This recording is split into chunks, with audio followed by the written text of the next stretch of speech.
는 귀한 사모님들을 섬길 수 있는 축복의 기회가 주어져서 정말 하나님께 영광 돌리고 우리 온 교우들, 장로님들, 성도들 다 기쁘게 기도하고 있었고 또 섬기는 분들은 현재 잘 섬기고 있습니다. 자, 우리 옆에 계신 분들과 잘 오셨습니다 한번 합시다. 시작. 잘 오셨습니다. 예. 어느 그 목사님이 시골 교회 부흥회를 갔는데 설교 자체만 하면 잘 전달이 안 될 테니까 유머를 특별히 5개나 준비를 해가지고 갔습니다. 그런데 열심히 했는데 한 번도 웃지를 않습니다. 그래가지고 부흥회가 끝나고 앞에 앉은 장로님에게 아니 재미있는 얘기했는데 왜 안 웃습니까? 묻습니다. 그랬더니 우리 교인들은 집에 가서 웃습니다. 왜냐하면 예배 시간에 웃으면 하나님이 예배를 안 받으실까봐 집에 가서 웃는다 이런 이야기를 들어봅니다. 그러나 제 생각은 그렇지 않아요.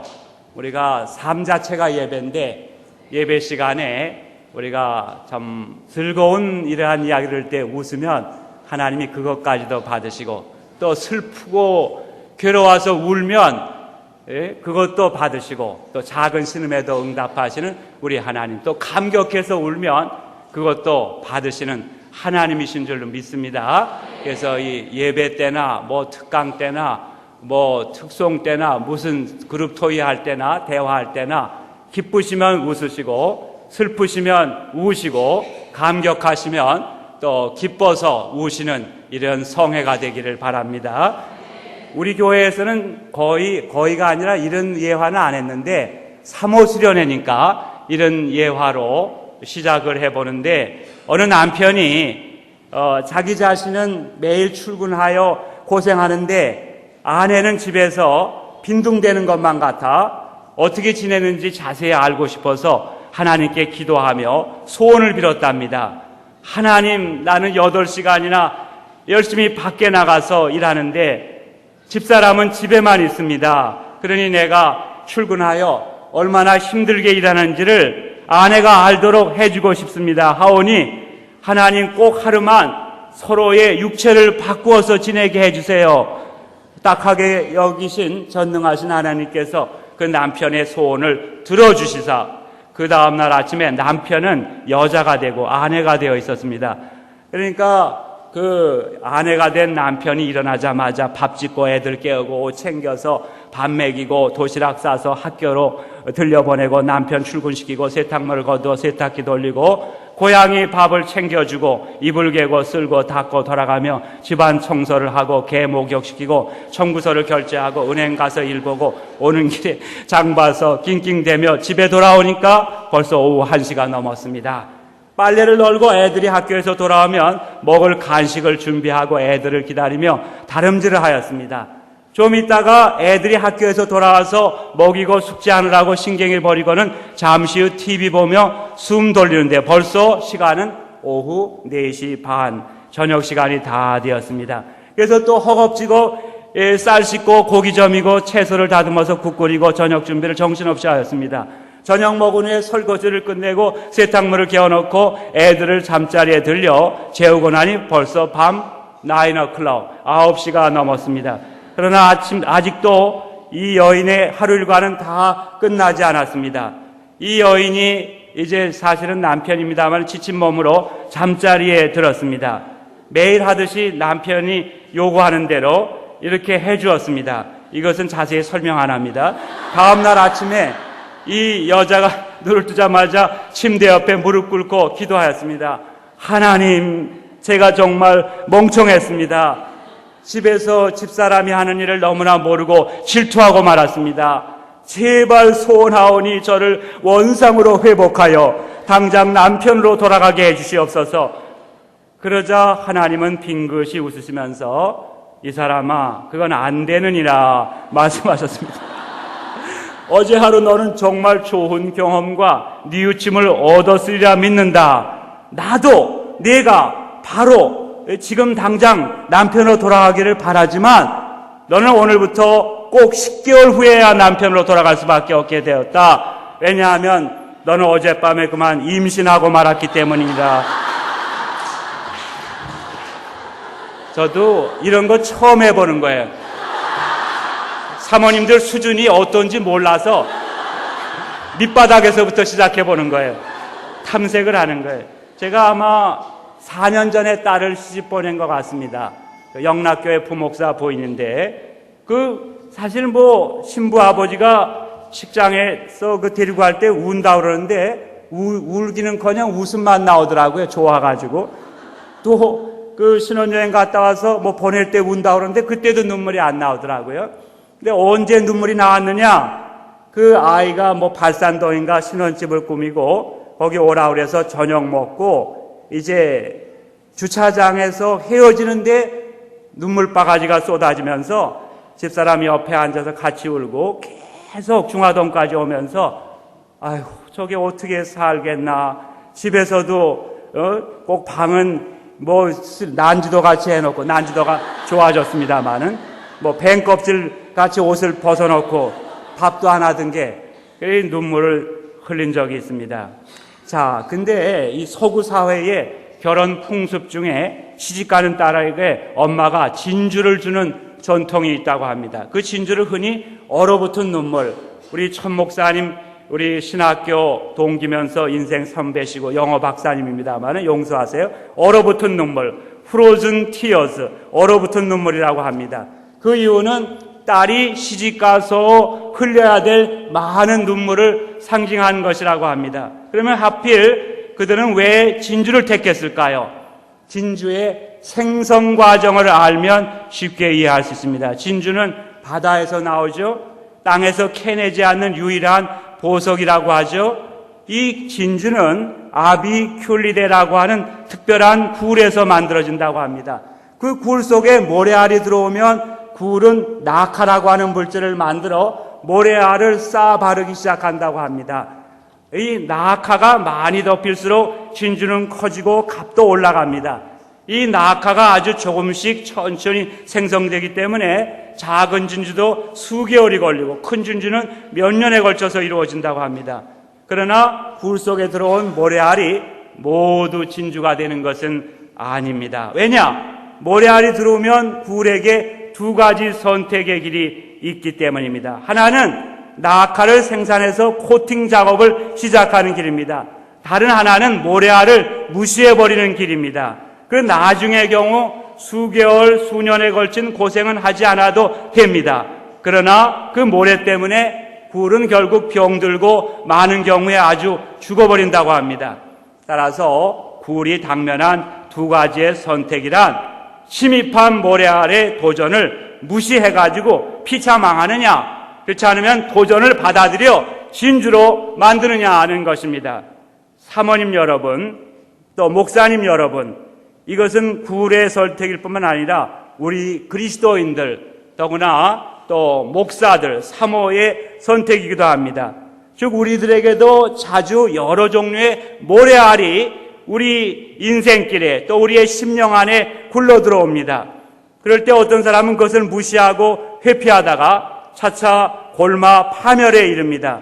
어떤 사람들은 그것을 하나의 챌린지, 도전으로 여기고 건설적으로 받아들여 진주와 같은 가치 있는 축복을 만들기도 합니다. 오늘 낭독하신 본문을 보시기 바랍니다. 사도 바울의 귀한 간증 중에 하나죠. 자기가 당하고 있는 심각한 고통을 하나의 도전으로 여기고 하나님 앞에 나아가 간절히 기도합니다. 기도하는 중에 그 고통의 의미에 대한 응답의 음성을 듣고 그 고통을 건설적으로 받아들여 진주와 같은 축복을 만들었다는 그런 내용 아니겠습니까? 지금 세계적으로나 국가적으로나 교회적으로나 가정적으로나 개인적으로나 심각한 고통에 처해 있는 저나 여러분에게 이 대사도 바울의 이 경험과 간증은 하나의 큰 도전이 되고 새로운 격려가 되는 줄로 믿습니다.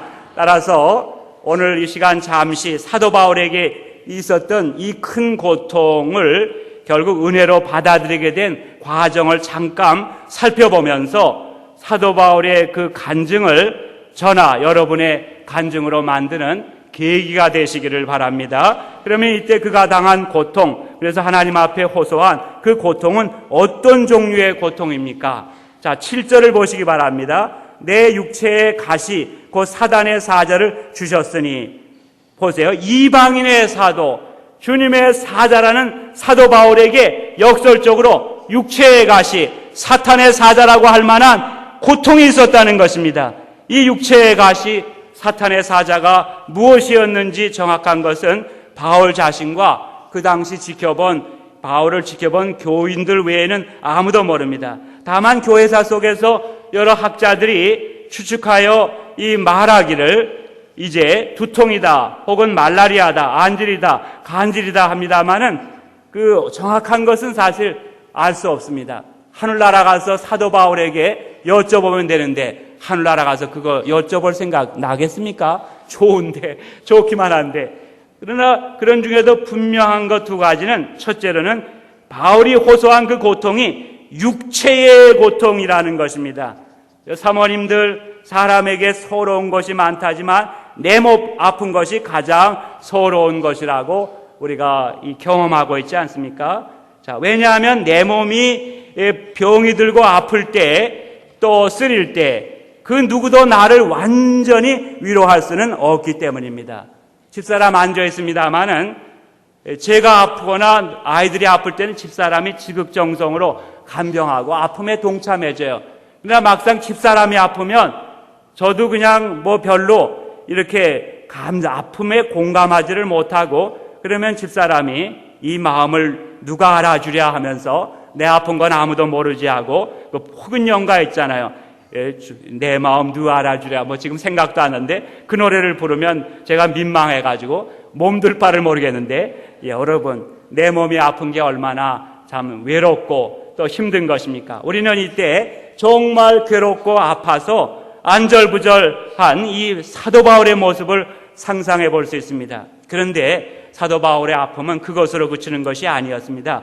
몸만 아픈 것이 아니라 마음까지 슬퍼지고 마음까지 외로워지더라는 것입니다. 또한 바울의 고통은 보세요, 사단의 사자라고 할 만큼 심각한 것이었다는 것입니다. 자, 바울은 예수님을 만난 후에 하나님의 부르심을 따라 이방인의 사도로 부르심을 받고 나섰습니다. 그렇기 때문에 부족한 점이 많지만 나는 하나님의 사자다, 이런 정체성이 분명했습니다. 그런데 여러분, 상식적으로 볼 때 하나님의 사자라면 그 자신이 먼저 교인에게 시험이 될 만한 병은 없지 않아야 되겠습니까? 또 남의 병은 고치는데 자기가 병을 가지고 있으면 되지, 그러면 안 되지 않습니까? 그런데 이 하나님의 사자라는 그에게 사탄의 사자라고 할 만한 심각한 질병이 있었습니다. 사도 바울의 마음이 얼마나 고통스러웠겠습니까? 자기가 수행하려는 하나님의 일에 크게 방해가 되고 크게 손해가 된다고 느꼈기에 사도 바울의 고민은 그만큼 심각하였습니다. 자, 그러면 여러분, 바울은 그 심각한 고민을 어떤 방법으로 해결했습니까? 오늘 본문을 보시기 바랍니다. 그 문제로 몇 번 하나님께 간구했다고 했습니까? 3번이라고 했습니다. 3번이라는 말은 기계적으로 3번 기도했다는 뜻은 아닐 것입니다. 모름지기 특별한 기간을 두고 금식을 했는지 철야를 했는지 모르겠습니다만 어떻든 특별한 기간 동안 그 문제를 놓고 크게 3차례 기도했다는 의미일 것입니다. 자, 하나님의 일을 하라고 이방인의 사도의 길을 가라고 불러주신 나에게 왜 이런 치명적인 병이 있어야 합니까? 이렇게 하나님께 기도했을 것입니다. 다른 것은 몰라도 이런 병만은 아니지 않습니까? 금방 나을 수 있는 병이어야지 이런 병은 아니지 않습니까? 어떻게 된 것입니까? 이 하나님의 영광 가리오니 이 병을 좀 제거해 주세요. 이렇게 아마 크게 또 이렇게 간절하게 이렇게 기도했을 것입니다. 그래서 사도 바울은 그 육체의 가시, 사탄의 사자가 제거되기를 바라면서 간절히 기도했습니다. 자, 그럴 때 사도 바울이 결국 거기에 대한 응답을 받게 되었습니다. 오늘 본문에 그 응답이 나와 있습니다. 오늘 우리가 예수님을 믿고 하나님의 뜻대로 살아보고 또 이 시대의 목회를 감당하고 사모의 길을 가겠다고 하는 나에게 없어야 한다고 느끼는 큰 고통이 있으십니까? 일단은 하나님의 뜻이 무엇인지 알기 위해서 또 그 어려운 것이 제거되기를 위해서 특별한 기간 동안 이 3차례 한번 간절히 기도해 보십시오. 그러면 우리도 결국 어떤 응답이라도 받게 될 줄로 믿습니다. 그런데 하나님께서는 사도 바울에게 어떤 응답을 주셨습니까? 9절 상반을 보시기 바랍니다. 내게 이르시기를 내 은혜가 내게 족하도다. 이는 내 능력이 약한 데서 온전하여 짐이라 하신지라. 아멘. 내 은혜가 내게 족하도다. 또 죄송합니다. My grace is sufficient for you. 이건 제가 열심히 외웠기 때문에 이렇게 유창하게 했습니다. 자, 내 은혜가 내게 족하도다. 여러분, 이것이 응답입니까? 아닙니까? 응답 같기도 하고 아닌 것 같기도 합니다. 사실 얼뜻 생각하면 이때 하나님께서는 바울에게 응답 같지 않은 응답을 주신 것입니다. 왜냐하면 내 은혜가 내게 족하도다. 무슨 뜻이겠어요? 우리 아까 찬송가에 보니까 장차 새 은혜 주실 줄 믿네, 뭐 이런 내용이 나오잖아요. 근데 이건 뭐예요? 내가 이미 내게 준 은혜가 내게 충분하기 때문에 육체의 가시를 제거해달라는 내 기도는 들어줄 수가 없어. 그런 뜻이기 때문입니다. 여러분, 이것이 바로 하나님께서 특별히 택하셔서 사용하시는 종 사도 바울이 육체의 가시 때문에 특별히 3차례 간절히 기도한 끝에 받은 응답이었습니다. 만약 저나 여러분이 바울의 입장이 되어서 그런 응답을 받았다면 어떤 반응을 보였겠어요? 여러분들은 모르겠어요. 그러나 저는 일단 이런 응답이 어디 있어? 일반 교인들에게도 주신 평범한 건강의 은혜도 없는데 무슨 sufficient 이 그레이스, 충분한 은혜란 말인가 하면서 얼굴이 어두운 얼굴이 되고 낙심하게 되었을 것입니다. 목회도 아마 그만두지 않았을지 몰라요. 왜냐하면 이유는 있거든요. 은혜가 안 돼, 교인들에게. 그렇게 해서 아마 목회도 그만두었어요. 그런데 사도 바울은 그런 응답에 대해 어떻게 반응을 보였어요? 9절 하반을 보세요. 이러므로 도리어 크게 기뻐함으로 나의 여러 무엇에 대하여? 약한 것들에 대하여 어떻게 했습니까? 자랑하리니 이는 그리스도의 능력으로 내게 머물게 하려 함이라 했습니다. 이번에 표와 같이 참 이렇게 할 때 생명의 원천이신 이 주님이 내 속에 강력하게 임재할 것을 깨달았기 때문에 오히려 육체의 가시로 인해서 응답받은 다음에는 도리어 크게 기뻐했다는 것입니다. 내 은혜가 내게 족하도다. 이는 내 능력이 약한 데서 온전하여짐이라. 이러한 받아들이기 어려운 응답을 진실한 것으로 정말 그리스도의 능력의 사람으로 만드시려는 것임을 믿고 오히려 크게 기뻐했던 것입니다. 그래서 사도 바울을 통해서 하나님이 큰 역사를 이루시게 되었습니다. 그러면 바울은 그때 일반 성도들에게도 흔하게 주어진 건강의 은혜도 못 받고 그렇게 치명적이고 아픈 병을 지니고 있으면서도 어떻게 다만 한마디 응답의 음성을 듣고 주님이 자기에게 주신 은혜가 충분한 은혜라고 믿고 기뻐했겠습니까? 크게 2가지 간단히 말씀드려요. 첫째는 그 육체의 가식에 있어야 자기가 겸손을 유지할 수 있다는 것을 깨달았기 때문입니다. 자, 여러분, 예수님을 믿는 사람에게 최고의 복 중의 복은 겸손의 복인 것을 아시고 이번 수련회에서 겸손한 중에 충만한 은혜 받으시기 바랍니다. 물론 어떻게 보면 은혜 받는 것이 최고의 복이에요. 그러나 그 은혜 받는 통로가 바로 겸손이에요. 그런 거로 겸손이 최고의 복입니다. 사실 이 성회에 우리 주님이 큰 은혜를 내려주시려고 해도 겸손하지 못하면 은혜를 우리가 받지 못하는 거예요. 그런 사모님이 이 수련회에 참석하셨겠어요? 다 겸비한 마음으로 원근각처에서 모든 것을 뒤로 제껴놓으시고 오시는 겸손한 사모님들에게 이번에 주님이 폭포수와 같은 은혜를 주실 줄로 믿습니다. 자, 보세요. 겸손해서 은혜를 받습니다. 겸손해서 은혜를 압니다. 겸손해서 받은 은혜를 지속하게 됩니다. 그리고 또한 겸손의 그릇만큼 축복받습니다. 겸손한 만큼 지혜롭습니다. 겸손한 만큼 강해질 수 있는 것입니다. 사도 바울은 이같이 겸손이 최고의 복이라, 겸손이 그같이 중요하다는 사실을 잘 깨닫고 있었던 것입니다. 또한 겸손하기가 얼마나 어려운가를 잘 알고 있었던 것입니다. 사도 바울은 누구보다도 자기를 잘 알고 있었습니다.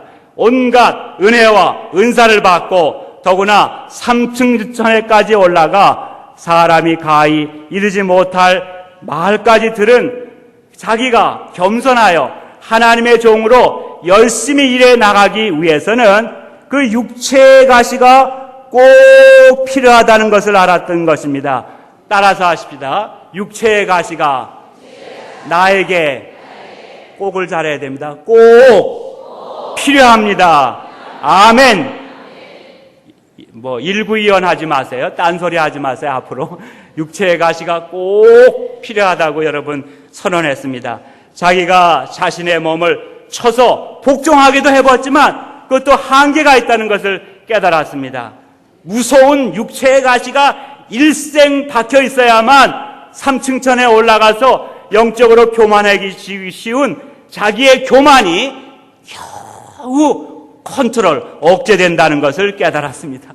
그래서 주님께서 병도 고쳐주지 않으시면서 내 은혜가 내게 족하도다 했을 때 아멘 하면서 오히려 크게 기뻐하고 환난과 궁핍과 약한 것들에 대해서 감사했다는 것입니다. 이제 두 번째로 주님의 능력은 약한 데에서 더욱 온전하게 나타난다는 것을 깨달았기 때문에 내 은혜가 내게 족하도다, 가시는 빼줄 수 없어 했을 때 기뻐하게 됐다는 것입니다.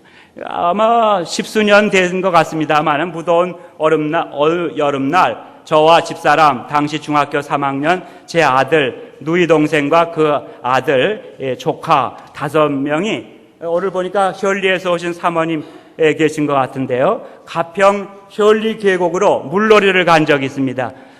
점심 식사 후에 어른들은 물가에 먼 언덕에 앉아 한가라오 이 이야기를 나눕니다.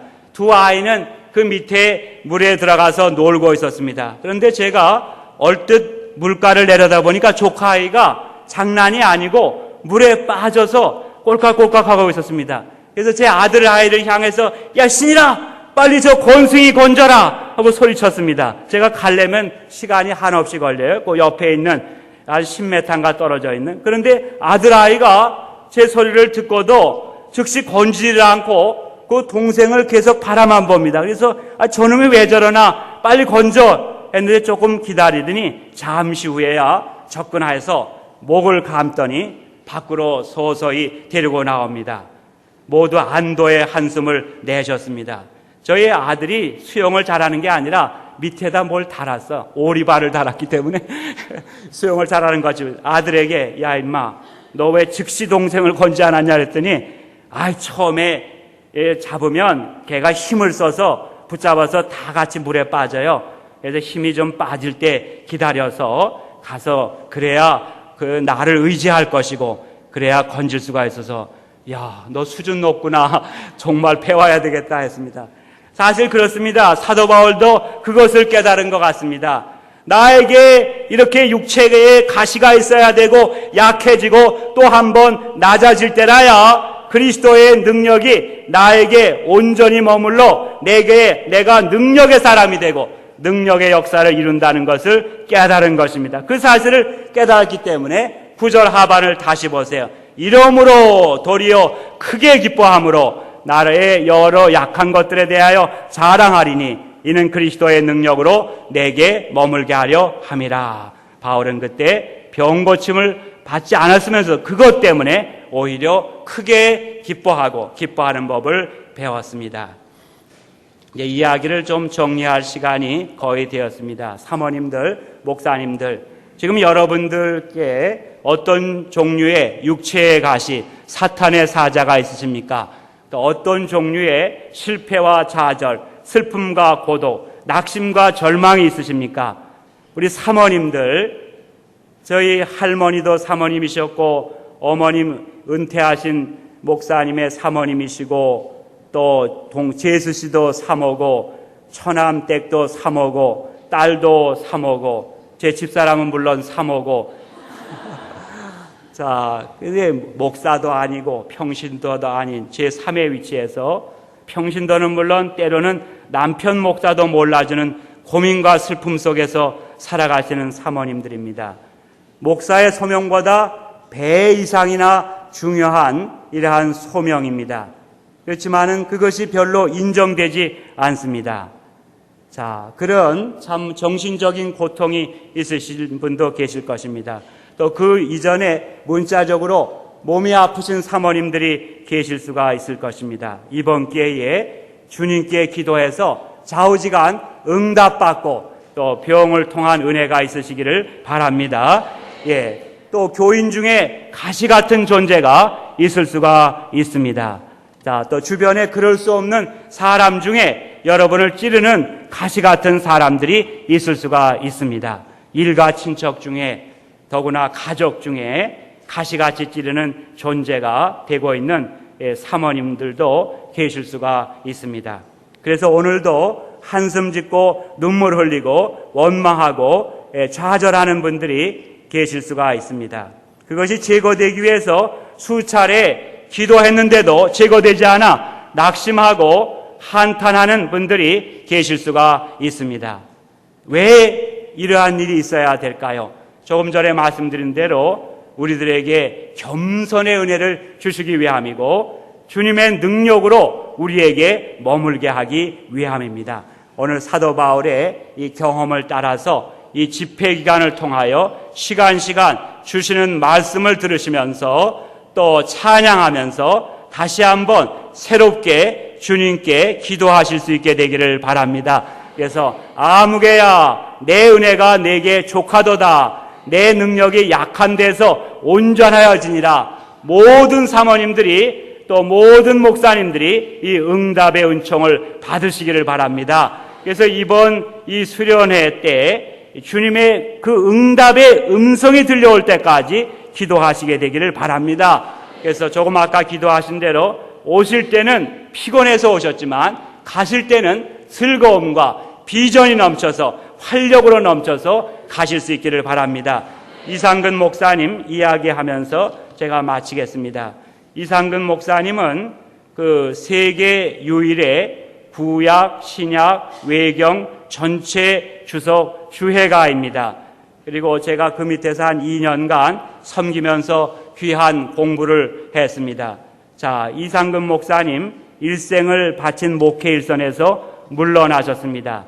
자, 구약 주회 집필에 몰두하던 시기에 발을 수술해서 발에서 철사가 나온 그런 이야기입니다. 그분이 15세쯤 소년 시절에 뛰어다니다가 아마 발에 무엇인가가 들어가서 병을 얻었습니다. 그것 때문에 수년간 병상에서 보내면서 고등학교도 졸업을 못해서 검정고시로 고등학교를 졸업하게 되었습니다. 한 4년 후에 그 발병은 치료되었지만 나온 후에도 그 발이 늘 말썽이었습니다. 1, 2년에 한 번씩은 앓았습니다. 아주 좋은 상태에도 20리 이상은 걷지 못하시게 되었다는 것입니다. 저도 그 79년서부터 80년에 부목사로 있었습니다마는 어떤 주일에는 갑자기 설교하시러 올라가시다가 쓰러지시고 그래서 병원으로 실려가시고 그런 적도 있었습니다. 그의 자녀들은 어릴 적부터 목사님들은 주일 저녁 설교를 마치면 다 알아놓는 줄 생각할 정도로 늘 병에 시달리셨습니다. 그래서 사모님은 자녀들에게 너희 아버님이 돌아가시면 이런 말씀을 어렵지 않게 이렇게 하셨습니다. 자, 그리고 주석을 한 권 쓰실 때마다 하나님이 이 책을 끝내게 해주시면 이런 말씀을 하시면서 결국은 신약과 전공하지 않은 구약까지 쓰시고 외경까지 쓰시고 하늘나라 가셨습니다. 그런데 그 이름도 없는 병은 오히려 이상근 목사님으로 하여금 시간을 늦추지 않고 일을 재촉하게 만들었습니다. 늘 목사님은 내가 죽기 전에 이것을 마쳐야지 이런 말씀을 하셨습니다. 그런데 1993년 6월에 발이 말썽을 부리기 시작하는데 그때는 보통 발이 아프기 시작하면 1주간 쉬고 요양하면 되는데 그때는 너무 아파서 걸을 수 없는 상태입니다.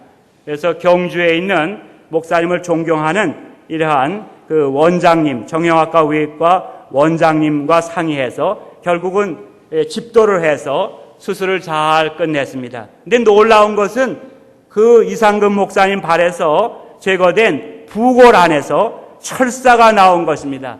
철사도 뭐 긴 것도 아니고 1.5cm 검고 반짝이는 철사인데 굵기는 머리카락 정도에 가는 것이었습니다.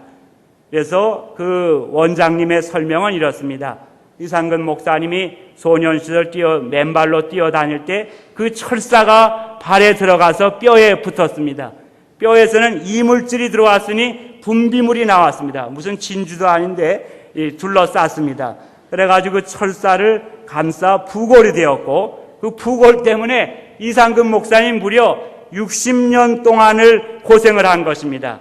그러나 이상근 목사님은 간증을 거의 안 하는 분이고 그 간증도 안 하다가 마지막에 한두 번 하셨습니다만 이상근 목사님의 고백이 그 철사는 하나님의 도구로 어린 시절 그분으로 하여금 성경 읽기와 기도를 통해서 신비로운 신앙의 세계를 경험하게 했다는 것입니다. 그 발이 말썽을 부릴 때마다 그는 어린 시절로 돌아갔다는 것입니다. 그러면서 그분 말씀이 실로 이 작은 철사가 나를 이상근 목사로 만들어 주었다. 이렇게 간증하신 그런 사실이 있습니다. 여러분, 또 이상근 목사님에게 가시가 있었는데 그건 뭐냐 하면 그의 삼남 일녀입니다만은 그 따님이 그분의 회고록에 나온 얘기니까 말합니다. 그 따님이 1992년 10월 28일 그 시한부 종말론자 그 공부도 잘하고 좋은 남편하고 결혼도 하고 그분 자신도 교수가 됐습니다만은